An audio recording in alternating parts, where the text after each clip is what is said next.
Hello, a very good morning to all of you. Welcome to my channel NG Medicals. In this video, we are going to see another obstetrical emergency that is ruptured uterus. ठीक है, इससे पहले वाले videos में हम लोगों ने काफ़ी obstetrical emergencies डिस्कस की हुई हैं. अगर आपने नहीं देखा है तो आपको मेरे एंड स्क्रीन पे मिल जाएगा. तो आज हम देखेंगे कि रप्चर यूट्रस क्या है और ये हमारे obstetrical emergency के अंदर क्यों आ रहा है. सबसे पहले obstetrical emergency क्या है ये मैं आपको फिर से बता देती हूँ.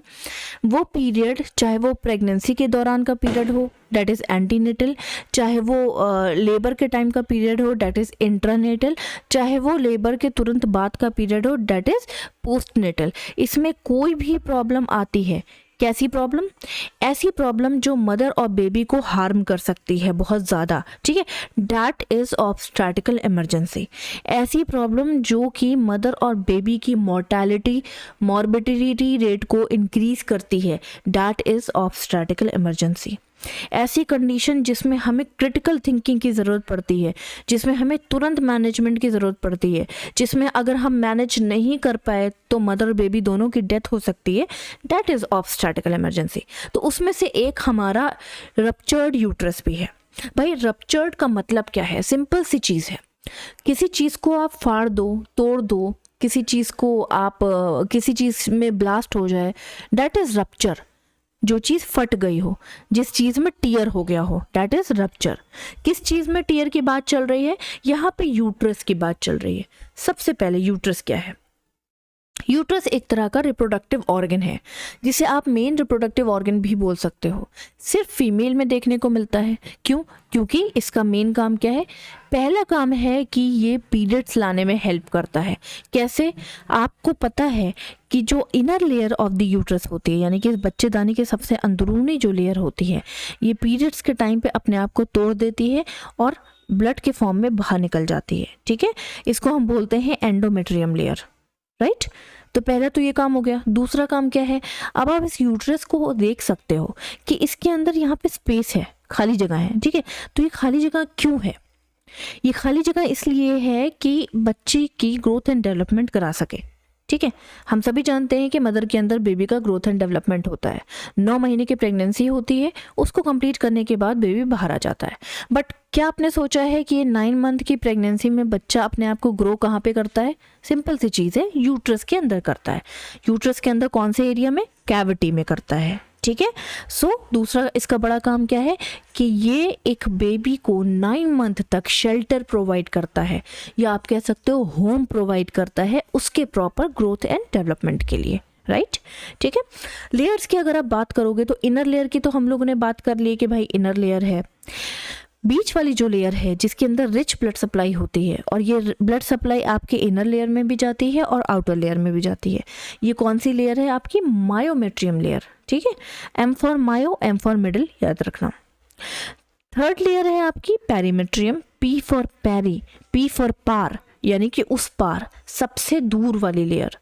ठीक, तो P for peri, P for पार, P फॉर प्रोटेक्शन. तो सबसे आउटर लेयर है तो प्रोटेक्शन का काम करेगी, शेप बनाने का काम करेगी, यूट्रस को शेप देने का काम करेगी. ठीक है, मिडिल लेयर के पास बहुत सारी ब्लड सप्लाई होती है तो ब्लड देने का काम कर रही है. एंडोमेट्रियम मेन काम कर रही है, प्लासेंटा को अटैच करने का काम कर रही है, जो कि बेबी को न्यूट्रिशन और ब्लड सप्लाई देता है. ठीक है, इसके अलावा पीरियड्स में ये हेल्प कराती है, या पीरियड्स में ये खुद ही बाहर निकल जाती है ब्लड के फॉर्म में.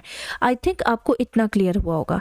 अब यूट्राइन रप्चर की तुम अगर बात करोगे तो चाहे टीयर या रप्चर आपके बाहर वाली लेयर में थोड़ा सा हुआ हो, चाहे रप्चर बाहर वाली लेयर से बीच वाली लेयर तक चला गया हो, चाहे रप्चर बाहर वाली लेयर से बीच वाली लेयर को क्रॉस करते हुए इनर लेयर तक चला गया हो, इसको हम लोग अंडर द यूट्राइन रप्चर ही कहेंगे.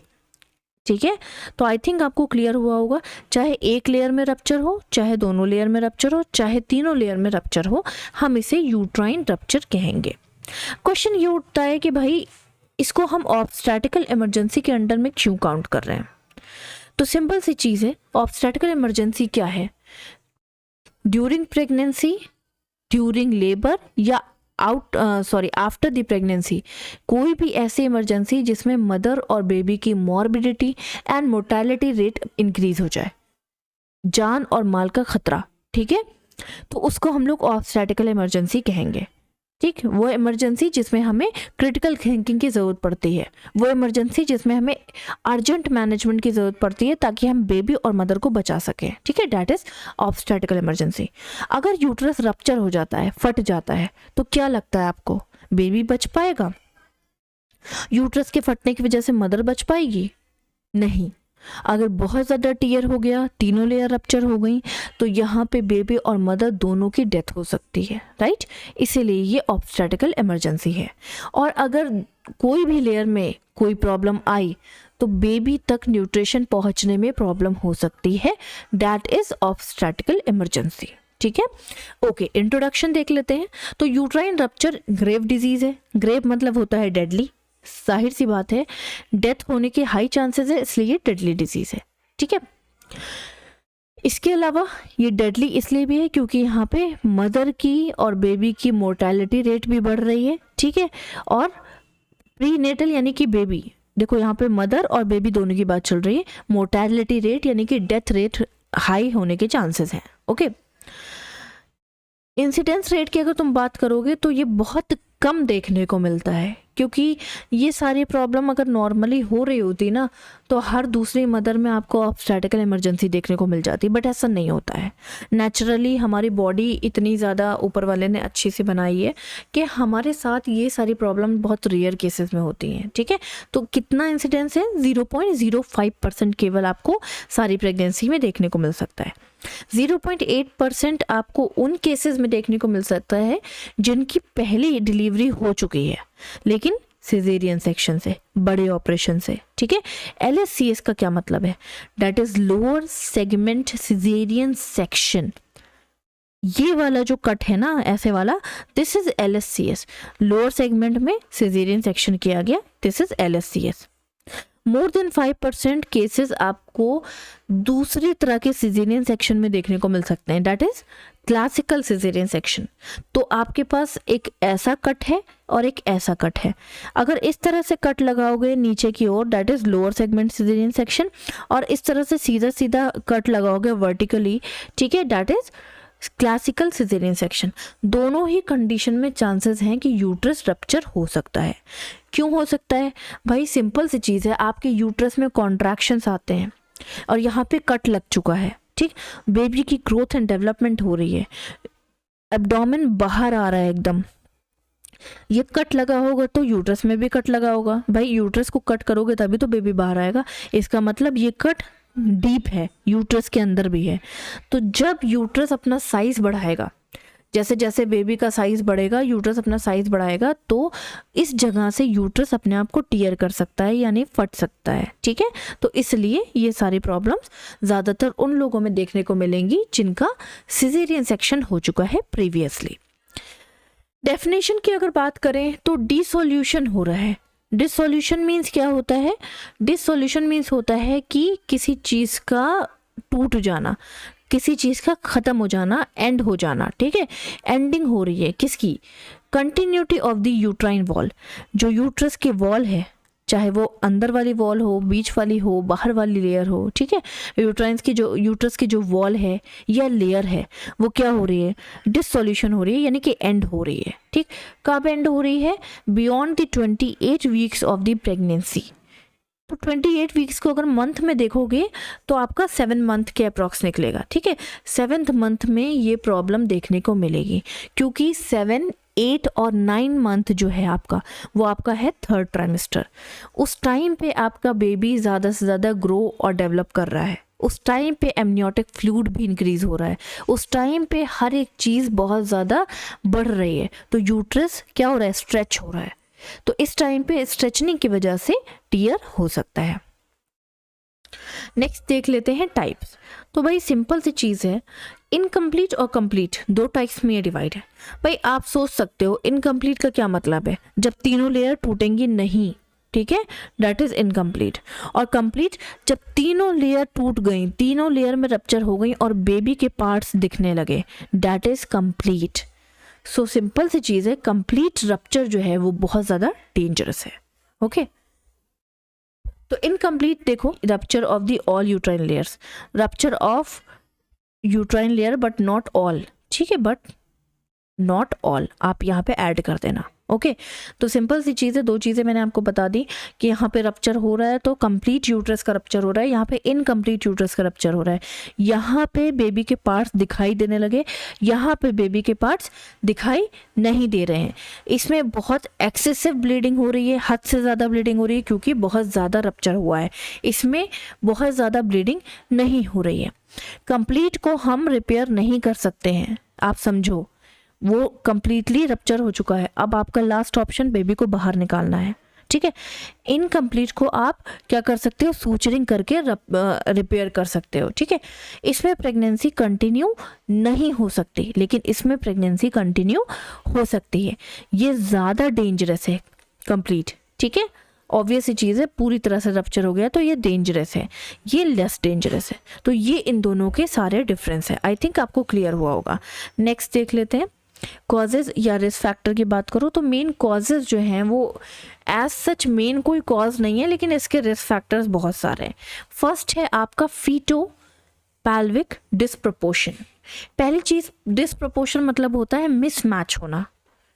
फीटो पैल्विस मतलब फीटस और पैल्विक के बीच में कुछ मिसमैच है।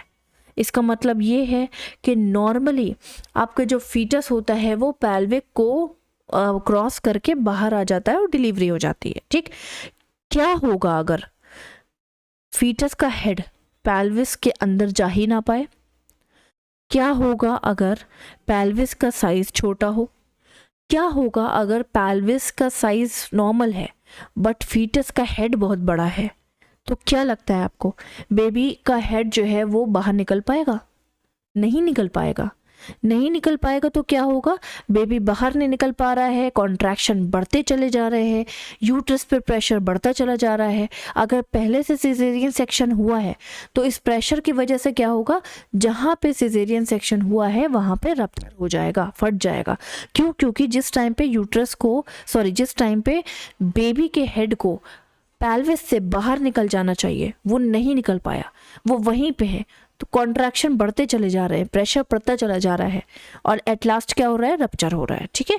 इसके अलावा यूट्राइन ऑब्स्ट्रक्शन, यूट्रस के पाथवे में कोई ऑब्स्ट्रक्शन हो, क्या पता कि अंदर कोई ट्यूमर बन गया हो, क्या पता कोई फाइब्रॉइड हो, क्या पता कोई बड़ा सा सिस्ट हो, जिसकी वजह से जो पाथवे है, बेबी के निकलने की जो जगह है वो कवर्ड हो गई है या वो बंद हो गई है, जिसकी वजह से बेबी नहीं निकल पा रहा है और सेम प्रॉब्लम आ रही है। प्रेशर बहुत ज़्यादा इंक्रीज हो रहा है, कॉन्ट्रैक्शन कंटिन्यूस बढ़ते चले जा रहे हैं, यूट्रस स्ट्रेच हो गया है बहुत ज़्यादा और रप्चर हो गया, ठीक है। इसके अलावा एक्सेस ऑक्सीटोसिन। एक्सेस ऑक्सीटोसिन का क्या मतलब है, बहुत ज़्यादा ऑक्सीटोसिन दे देना। तो ये प्रॉब्लम कब होती है, जब कोई मेडिकल फील्ड वाला पर्सन बहुत ओवरडोज दे दे ऑक्सीटोसिन का। पहले तो आपको ये पता होना चाहिए कि ऑक्सीटोसिन का काम क्या है। ऑक्सीटोसिन कॉन्ट्रैक्शंस को बढ़ाने में हेल्प करता है, ठीक है। अगर नॉर्मल कॉन्ट्रैक्शन आ रहे हैं और ऑक्सीटोसिन की थोड़ी ही डोज चाहिए, उस जगह पे ऑक्सीटोसिन की ज़्यादा डोज दे दी गई तो कॉन्ट्रैक्शन बहुत हैवी हो जाएंगे और हैवी होने की वजह से यूट्रस पे प्रेशर पड़ेगा और रप्चर होने के चांसेस बढ़ जाएंगे, ठीक है। इसके अलावा प्रीवियस हिस्ट्री की बात करो, हो सकता है कि प्रीवियसली कोई सर्जरी हुई हो यूट्रस में, कोई भी एबनॉर्मेलिटी हो गई हो, मान लो ट्यूमर था प्रीवियसली यूट्रस के अंदर, तो सर्जिकल इंसेशन करके, सर्जरी करके उस ट्यूमर को हटाया गया। मान लो फाइब्रॉइड था तो सर्जरी करके फाइब्रॉइड को हटाया गया, ठीक। तो हो सकता है कि वो जो सर्जरी करके कट किया गया था वो रप्चर हो जाए इन सारी प्रॉब्लम्स की वजह से, राइट। फिफ्थ है आपका प्रेसिपिटेट लेबर। प्रेसिपिटेट मतलब होता है बहुत ज़्यादा कह सकते हो कि लाइक तेज़ कॉन्ट्रैक्शन आ रहे हैं, कोई भी रीज़न हो सकता है, ठीक है। तो प्रेसिपिटेट लेबर कब आपको पता चलेगा कि ये प्रेसिपिटेट लेबर है? नॉर्मली डिलीवरी 15 घंटा लेती है, ठीक है। 15 आवर्स में डिलीवरी हो जानी चाहिए, 15 से 16 आवर्स में, ठीक। लेकिन प्रेसिपिटेट लेबर में क्या हो रहा है कि 3 घंटे में बेबी बाहर आ रहा है। अब आप सोचो, 15 घंटे की डिलीवरी 3 घंटे में हो रही है complete, that is precipitate labour. तो सिंपल सी चीज़ है, 3 घंटे में क्यों हो रही होगी? यहाँ पे यूट्रस के कॉन्ट्रैक्शन बहुत हैवी होंगे, तो इस कंडीशन में यूट्रस फट सकता है, रप्चर हो सकता है। नेक्स्ट है इंटरनल इन्वर्जन। इंटरनल मीन्स होता है अंदर से, इन्वर्जन मीन्स होता है घुमाना, ठीक है। तो कभी कदार क्या होता है कि बेबी का हेड नीचे नहीं होता है 9 मंथ आते आते, तो डॉक्टर्स क्या करते हैं कि अंदर हाथ डाल करके बेबी के पैरों को उधर पुश करते हैं, बेबी के हेड को नीचे पुश करते हैं। इस टाइम पे हो सकता है यूट्राइन वॉल रप्चर हो जाए, ठीक है। बहुत ज़्यादा तेज़ी से पुश करने पे क्या हो सकता है, टीयर हो सकता है इनर लेयर में। ओके, नेक्स्ट है आपका manual removal of the placenta. पहली चीज़ आप ये देख लो, ठीक है। यहाँ पे क्या हो रहा है कि प्लासेंटा को रिमूव किया जा रहा है। कैसे? मैनुअली। मैनुअली का मतलब क्या है, अपने आप नेचुरली ना रिमूव होकर के किसी चीज़ से रिमूव किया जा रहा हो या खुद रिमूव हाथ डाल के किया जा रहा हो, ठीक है। तो इसमें प्रॉब्लम क्या आ सकती है, इसमें आपके एंडोमेट्रियम में बहुत कस के पुश हो सकता है, या इस तरह से कि जो हाथ डाल रहे हैं तो अंदर टीयर हो सकता है, ठीक है। That is manual removal of the placenta. Next है प्रीवियस सिजेरियन सेक्शन, ये मैं आपको बता चुकी हूँ। इसके अलावा फॉरसेप्स डिलीवरी, तो फॉरसेप्स डिलीवरी में क्या होता है कि बेबी का हेड जब बाहर नहीं आने लगता है, नहीं आ पाता है, तो हम फॉरसेप यूज़ करते हैं और बेबी के हेड को बाहर खींच लेते हैं। अगर इस बीच में ये फॉरसेप आपकी अंदर वाली लेयर यानी कि एंडोमेट्रियम को टीयर कर देते हैं, रप्चर कर देते हैं, दैट इज यूट्राइन रप्चर, ठीक है। प्रीवियसली परफोरेशन, प्रीवियस परफोरेशन मतलब प्रीवियसली ये कुछ प्रॉब्लम आई हो, लाइक आप कह सकते हो कि प्रीवियसली परफोरेट हो गया हो या थोड़ा सा रप्चर हो गया हो, तो वो रिपीट हो सकता है। ओके, सो आई थिंक आपको क्लियर होंगे सारे कॉजेस। नेक्स्ट देख लेते हैं साइन एंड सिम्टम्स। तो अगर सिंपली हम पैथोफिजियोलॉजी की बात करें, ना देखें साइन एंड सिम्टम्स, पहले देख लें, तो सिंपल सी चीज़ है पैथोफिजियोलॉजी में। सबसे पहले इन सारे कॉजेस की वजह से क्या होगा, यूट्रस पे प्रेशर पड़ेगा। यूट्रस पे प्रेशर पड़ने की वजह से क्या होगा, जो प्रीवियस स्कार है, प्रीवियस सिजेरियन सेक्शन है, उस पर क्या होगा, उस पर बहुत ज़्यादा प्रेशर पड़ेगा और वो रप्चर हो जाएगा, डैट इज, ठीक है। नेक्स्ट है आपका साइन एंड सिम्टम्स। अब इतनी सारी प्रॉब्लम होने की वजह से साइन एंड सिम्टम्स क्या आएंगे वो देख लेते हैं। सबसे पहले एब्डोमिनल पेन होगा। ऑब्वियस सी चीज़ है, थोड़ा सा कट लग जाता है तो हमें पेन होता है, लेकिन यहाँ पे तो यूट्रस फट रहा है, यूट्रस में रप्चर हो रहा है, तो यहाँ पे आपको बहुत ज़्यादा पेन देखने को मिलेगा। यहाँ पे आप क्रोनिक पेन भी लिख सकते हो, ठीक है। मदर शॉक में जा सकती है, बहुत ज़्यादा ब्लड लॉस हो जाएगा, बहुत ज़्यादा फ्लूइड लॉस हो जाएगा, ठीक है।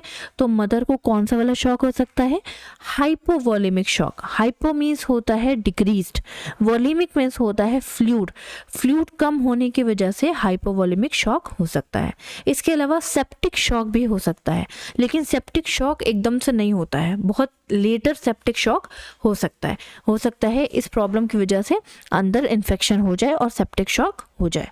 इसके अलावा आपको सिंपल सी चीज़ है, ब्लीडिंग देखने को मिलेगी, एब्डोमेन की तरफ से भी आपको ब्लीडिंग देखने को मिलेगी और नीचे वजाइना के थ्रू भी आपको ब्लीडिंग देखने को मिलेगी। क्यों? क्योंकि यूट्रस रप्चर हो गया, प्लासेंटा भी हो सकता है टीयर हो जाए, तो अगर यहाँ पर रप्चर और टीयर हो जाएगा तो ये ब्लीडिंग वजाइना से भी बाहर आएगी और एब्डोमेन से भी बाहर आएगी, ठीक है। और अगर सिर्फ अंदर वाली लेयर रप्चर हुई है तो आपको वजाइना से ब्लीडिंग देखने को मिल सकती है। अनडिटेक्टेबल फीटल हार्ट रेट, आपको फीटल हार्ट रेट मिलेगी ही नहीं भाई, सिंपल सी चीज़ है। आप इस इमेज को देखो, ये रप्चर हो गया, ठीक है, फीटस की डेथ हो गई, तो क्या फीटस की हार्ट रेट मिलेगी? नहीं मिलेगी, ठीक है। इसके अलावा पैल्पेबल फीटल बॉडी पार्ट्स, अगर पूरी तरह से रप्चर हुआ है तो फीटस के बॉडी पार्ट बाहर भी आ सकते हैं, जैसा कि मैंने आपको यहाँ पे दिखा दिया, ठीक है। तो आप फीटस के बॉडी पार्ट को देख सकते हो, पैल्पेट कर सकते हो। इसके अलावा सिसेशन ऑफ द कॉन्ट्रैक्शंस, जो कॉन्ट्रैक्शन है, सिसेशन मतलब होता है बंद हो जाना, डिक्रीज हो जाना, स्लो हो जाना, ठीक। तो कॉन्ट्रैक्शन देखने को नहीं मिलेंगे भाई, यूट्रस ही नहीं बचा तो कॉन्ट्रैक्शन कहाँ पे आएंगे। फिर sign of the intraperitoneal bleeding, intraperitoneal कौन सा एरिया है भाई, पेरिटोनियल एरिया ये है आपके पास इंटेस्टाइन के इधर, ठीक है।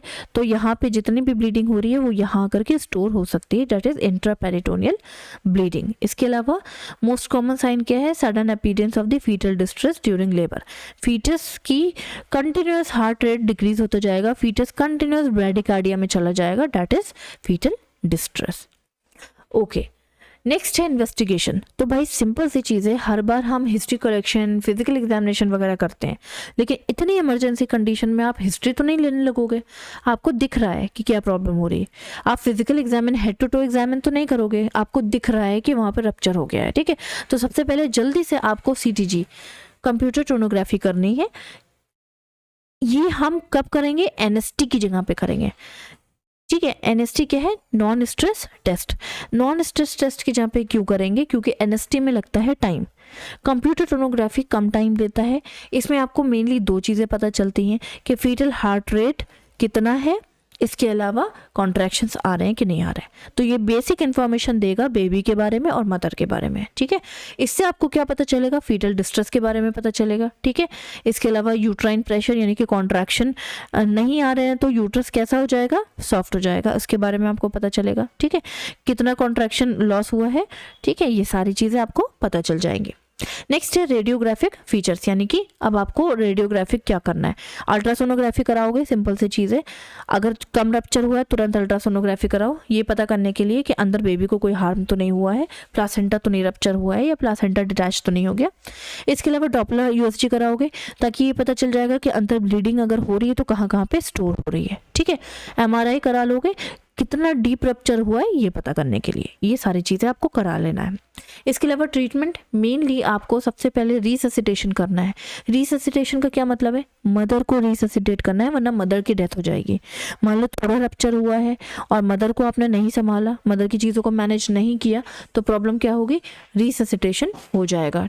सॉरी, प्रॉब्लम क्या होगी कि आप मदर को नहीं बचा पाओगे और बेबी की डेथ होने के हाई चांसेस हो जाएंगे। इसके अलावा आपको क्या करना है? पहले हम देख लेते हैं कि रिससिटेशन में आप क्या कर सकते हो। सबसे पहले हाइपोवोलेमिया को करेक्ट करना है। एज आई टोल्ड यू कि हाइपोवोलेमिया की वजह से क्या प्रॉब्लम होगी कि कहीं ना कहीं मदर को हाइपोवोलेमिक शॉक होने के चांसेस बढ़ जाएंगे और डिहाइड्रेशन में चली जाएगी। तो आपको क्या करना है? सीधे सीधे IVF करना है, इंट्रावेनस फ्लूइड दे देना है, ठीक है। उसके साथ साथ आप क्या ऐड करोगे? एंटीबायोटिक्स ऐड करोगे ताकि सेप्टिसीमिया या सेप्टिक शॉक ना हो या कोई इन्फेक्शन ना हो, ठीक है। तो इन दोनों का कॉम्बिनेशन आप डाल सकते हो फ्लूइड के अंदर, ओके। NS आप दे सकते हो, RL आप दे सकते हो, उसमें आप ये ऐड कर सकते हो। इसके अलावा आपको एडिकेट फ्लूइड और इलेक्ट्रोलाइट मैनेज करना है ब्लड ट्रांसफ्यूजन करके। भाई ब्लड ट्रांसफ्यूजन क्यों करोगे? इतना ज़्यादा ब्लड निकल रहा है तो आपको ब्लड ट्रांसफ्यूजन करना ही करना पड़ेगा, जिससे कि मदर को प्रॉपर ब्लड मिल सके और प्रॉपर आप सिजेरियन करके डिलीवरी कर सको, ठीक है। इसके बाद तुरंत आपको क्या करना है? जैसे ही आप ब्लड वॉल्यूम को मैनेज कर लेते हो, तुरंत ही आपको लेप्रोस्कोपी एंड लेप्रेक्टमी करनी है। लेप्रेक्टमी क्या होता है? Cutting of the abdomen. Laparoscopy मतलब क्या होता है? Visualisation under the abdominal parts, ठीक है। तो सारे पार्ट्स को आप विजुअलाइजेशन करोगे कट करने के बाद। तो ये सारे मैनेजमेंट आप तब करोगे जब थोड़ा सा रप्चर हुआ होगा, और अगर बहुत ज़्यादा रप्चर हुआ है इस तरह का, या डीप रप्चर हुआ है, या आप कह सकते हो कंप्लीट रप्चर हुआ है, तो आपको सीधे सीधे क्या करना है? सिजेरियन सेक्शन करना है। कुछ नहीं सोचना है, कुछ नहीं करना है, सीधे सीधे सिजेरियन कर दो और सीधे सीधे ब्लड बेबी को बाहर निकाल दो। अगर आपने इसको करने में लेट किया तो बेबी और मदर दोनों की डेथ हो जाएगी, ओके, ठीक है। इसके अलावा एक कंडीशन ये भी है कि आपको किस टाइप का सिजेरियन सेक्शन करना है। As I told you before कि सिजेरियन सेक्शन हमारे कई तरह के होते हैं। आपका क्लासिकल हो गया तो आपने ऊपर को कट सीधा सीधा ऐसे कट लगा दिया। आपका लोअर सेगमेंट सिजेरियन सेक्शन हो गया तो आपने नीचे की ओर ऐसे ऐसे हॉरिजॉन्टल कट लगा दिया, ठीक है। तो आपको क्या करना है कि सिजेरियन सेक्शन करने के बाद बेबी को डिलीवर कराना है। किस टाइप का करोगे? सबसे पहले देखोगे कि कितना रप्चर हुआ है, कहाँ पे रप्चर हुआ है। मान लो यहाँ पे रप्चर हुआ है तो नीचे की ओर सिजेरियन सेक्शन कर दोगे, ठीक है। मान लो बेबी की कंडीशन, बेबी ऐसे लेटा हुआ है सीधे सीधा, तो आप जो है ऐसे नीचे की ओर कट लगा सकते हो, ठीक है। मान लो बेबी यहाँ पे कहीं पे ऊपर की ओर बहुत ज़्यादा रप्चर हो गया तो एकदम नीचे लोअर सेगमेंट सिजेरियन सेक्शन कर सकते हो। मान लो नीचे की ओर रप्चर हुआ है, टूटा है, तो आप ऊपर की ओर क्लासिकल सिजेरियन सेक्शन कर सकते हो। ठीक है। इसके अलावा कितना हैमरेज हुआ है वो आपको देखना है। बहुत ज़्यादा हैमरेज हुआ है तुरंत सिजेरियन सेक्शन कर दो। हाई पैरिटी है यानी कि बहुत ज़्यादा बच्चे हैं उसके, यानी कि बहुत ज़्यादा एज है। इसका मतलब क्या है कि एज बहुत ज़्यादा है, आप तुरंत सिजेरियन सेक्शन करके बेबी को बाहर निकाल दो। उसका ब्लड लॉस बहुत ज़्यादा हो रहा है, बाद में उसका ब्लड बनना कम हो जाएगा, क्योंकि जाहिर सी बात है ज़्यादा एज वालों के अंदर जो है वो फंक्शन बॉडी के स्लो हो जाते हैं। ठीक है। इसके अलावा आपको ये देखना है कि edge of the rupture are ragged या इरेगुलर। ठीक, किस तरह का रप्चर है, टेढ़ा मेढ़ा रप्चर हो गया है, ज़्यादा हो गया, कम हो गया, तो ये मैं आपको बता चुकी हूँ। उसी के अकॉर्डिंग सिजेरियन सेक्शन कर दो। जनरल कंडीशन आप मदर की देख लो एंड इसके अलावा मैनेज करिए जैसे according to the condition of the mother. Next आ जाता है नर्सिंग मैनेजमेंट की। अगर तुम बात करोगे तो वाइटल सबसे पहले हम देखते हैं, क्योंकि अगर बेसिकली अगर आपको जनरल कंडीशन देखनी है तो आप वाइटल्स पे जाओगे। ठीक है। इसके अलावा PPH after delivery, postmortem haemorrhage होने के चांसेस हो सकते हैं, इन्फेक्शन होने के चांसेस हो सकते हैं। इन्फेक्शन को प्रिवेंट करने के लिए मेंटेन हाइजीन करके रखना है। हाइजीन कैसे मेंटेन करोगे, उसके पेरिनियल एरिया यानी कि उसके वजाइनल एरिया को आपको क्या करना है, अच्छे से क्लीन करके रखना है। इसके अलावा अगर ये सिजेरियन सेक्शन हुआ है तो वुंड को या सूचर्स के आसपास आपको क्लीन करके रखना है। मदर को बेड से उठने नहीं देना है, बेड रेस्ट के लिए बोलना है।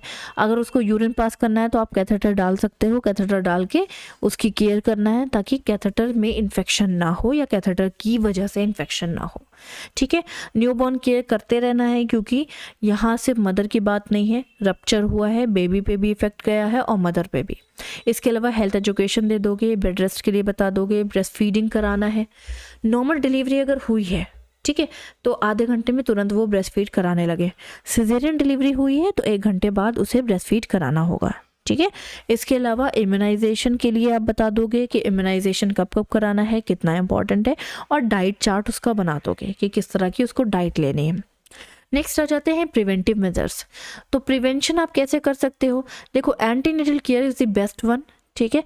एंटीनेटल अगर वो विजिट से पे आती है, एंटीनेटल केयर के टाइम पे वो आती है, तो आप हाई रिस्क केसेस पर पकड़ सकते हो। ठीक है। प्रीवियस हिस्ट्री आप देख सकते हो, प्रीवियसली सिजेरियन सेक्शन हुआ है कि नहीं हुआ है ये देख सकते हो। ठीक है। पिछली बार ऑक्सीटोसिन मतलब दिए गए थे कि क्या किया गया था, ये सारी चीज़ें आप हिस्ट्री ले सकते हो। इसके अलावा एग्यूमेंटेशन ऑफ द लेबर को आपको ऑक्सीटोसिन दे करके लेबर को बढ़ाना है आगे, या बिना ऑक्सीटोसिन के लेबर अच्छे से प्रोग्रेस कर रहा है, ये सारे डिसीजन आपके हाथ में है, आप ले सकते हो। ठीक है। ये तभी हो सकता है जब वो एंटीनेटल विजिट पे आएगी और आप उसकी एंटीनेटल केयर कर पाओगे। इसके अलावा जब कुछ भी नहीं मैनेज हो पाएगा तो किस तरह के डेंजरस कॉम्प्लिकेशंस आ सकते हैं। पहली चीज़ पोस्ट ऑपरेटिव इन्फेक्शन हो सकता है, मैं आपको बता चुकी हूँ, सेप्टिसीमिया होने के चांसेस बढ़ जाएंगे। ठीक है।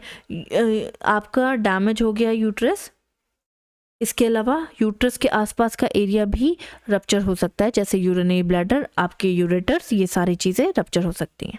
भाई इनफर्टिलिटी के हाई चांसेस हैं। मान लो यूट्रस ही नहीं रहा, रप्चर हो गया, लास्ट में हमें यूट्रस को ही बाहर निकालना पड़ा, पूरे यूट्रस को ही, तो इनफर्टिलिटी हो जाएगी, बांझपना हो जाएगा। पीपीएच के हाई चांसेस हैं, क्योंकि ऑलरेडी अंदर बहुत ज़्यादा ब्लीडिंग हो चुकी है, इन्फेक्शन हो जाएगा तो पीपीएच भी हो जाएगा। सेप्सिस हो सकता है। इसके अलावा हाइपोवोलेमिक शॉक या सेप्टिक शॉक भी हो सकता है, मदर कोमा में जा सकती है, मदर और फीटस की डेथ हो सकती है। So this is all about the uterine rupture. If you are having any doubt please ask me in a comment box. Till then bye bye, take care, have a nice day.